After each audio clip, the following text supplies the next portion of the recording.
Hello viewers, welcome to cute kitchen and craft. இன்றைக்கி நம்ம வீடியோவில் புடலங்காய் பஜ்ஜி பார்க்கலாம்.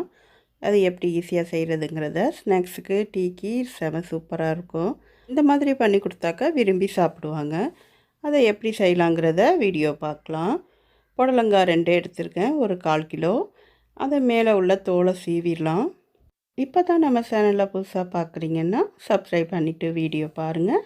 அடுத்தடுத்த வீடியோ அப்லோட் ஆகிக்கிட்டே இருக்கும். புடலங்காய் தோலை சீவியாச்சு. இப்போ ஓரங்களை கட் பண்ணிக்கிட்டுருவோம். அது கொஞ்சம் காஞ்ச மாதிரி இருக்கும், அதையும் கட் பண்ணி எடுத்துடலாம். இப்போ நடுப்புற சதை இருக்கும் இல்லையா, அதையும் எடுத்துருவோம். உள்ளே அதோடு சேர்ந்து விதை இருக்கும், அதையும் நம்ம எடுத்துருவோம். இப்போ நம்ம செய்கிற பஜ்ஜி வந்து ரவுண்டாக செய்கிறது, அதனால் உள்ளே நமக்கு எந்த டிஸ்டர்பும் இருக்கக்கூடாது. உள்ளே இருக்கிறது எல்லாத்தையும் எடுத்துடணும். நம்ம 2 அரிஞ்சிட்டு எடுக்கும்போது கொஞ்சம் ஈஸியாக இருக்கும்.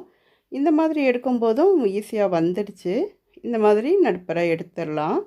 எடுத்த பிறகு நம்ம ரவுண்டாக அரிஞ்சிக்கிற வேலை தான். இப்போ ரவுண்டாக அரிஞ்சிடலாம். கொஞ்சம் மெலிசான இதில் தான் அரிஞ்சிருக்கேன். இது நம்ம எண்ணெயில் வேக வைக்கிறது தான். ரொம்ப மொத்தமாக இருந்தோன்னா நமக்கு ரொம்ப நேரம் ஆகும் வேகிறதுக்கு. அதனால் கரெக்டான இதில் மீடியமான சைஸ்லேயே அரிஞ்சிக்கோங்க.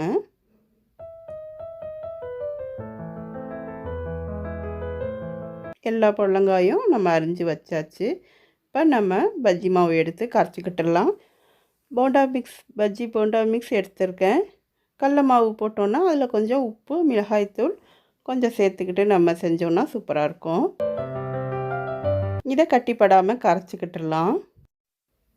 ரொம்ப தண்ணியாக இல்லாமல் கொஞ்சம் கெட்டியாக தான் நம்ம கரைச்சிக்கணும். புடலங்காயில் நமக்கு மாவு சேர்ந்து இருக்கணும். அதனால் இந்த மாதிரி கொஞ்சம் திக்காக கரைச்சிக்கிட்டுடலாம். தண்ணி ஆயிர வேணாம். இந்த மாதிரி இருந்தாக்கா நமக்கு சூப்பரான பஜ்ஜி கிடைக்கும். வானலியில் எண்ணெய் சேர்த்துருவோம். எண்ணெய் சூடாகட்டும்.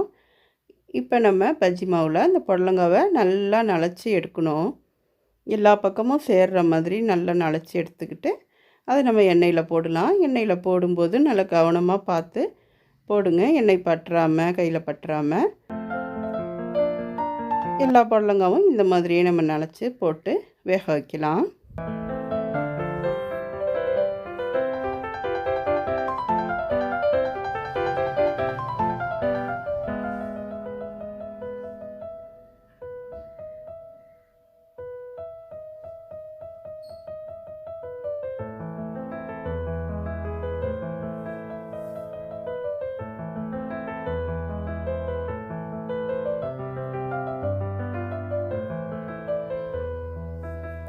இப்போ நம்ம திருப்பி விடலாம். இப்போ நம்ம புடலங்காய் வேகணும், நமக்கு மொறுமொறுப்பும் கிடைக்கணும்.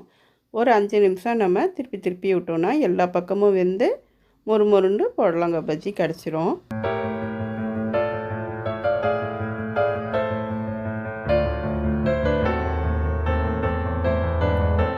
ஒரு 5 நிமிஷம் ஆயிடுச்சு, ஃப்ரை ஆயிடுச்சு.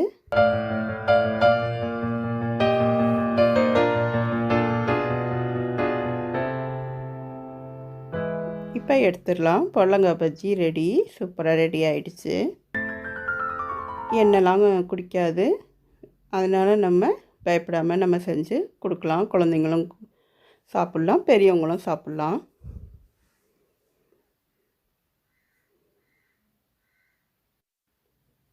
அடுத்தது மிச்சம் இருக்கிற புடலங்காவையும் அதே மாதிரி மாவில் நனைச்சி எண்ணெயில் போட்டுடலாம். இதையும் ஒரு 5 நிமிஷம் நம்ம பரட்டி விட்டு வேக வச்சுருவோம். நல்லா ஃப்ரையாக ஆகிடும். புடலங்காவும் நமக்கு நல்லா உள்ளே வெந்து கிடச்சிரும். சூப்பராக ரெடி ஆகிடுச்சு. இதை எடுத்துடலாம். புடலங்காய் பஜ்ஜி ரெடி ஆகிடுச்சு. இதை சர்வ் பண்ணிடலாம். ரவுண்டாக ரிங்கு மாதிரி நமக்கு கிடச்சிருச்சு.